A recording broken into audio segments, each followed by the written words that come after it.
صوبہ بلوچستان کے دارالخلافہ کا نام کوئٹہ ہے اور کوئٹہ کے لوگ بہت ہی مہمان نواز ہیں اور بڑے خوش اخلاق ہیں۔ کوئٹہ بھی دیکھنے کے قابل ہے اور بہت خوبصورت ہے اور پہاڑوں میں گرا ہوا ہے۔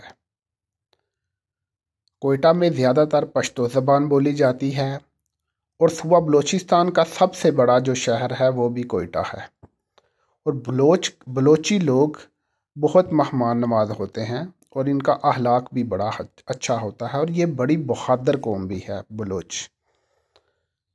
اور کوئٹہ میں بھی بہت زیادہ تاریخی مقامات ہیں اور یہ ایک بڑا پرانا شہر ہے۔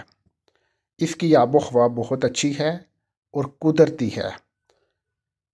کوئٹہ میں خوبصورتی انتہائی دیکھنے کے قابل ہے اور بلوچستان کا جو دارالخلافہ ہے اس کا نام کوئٹہ ہے۔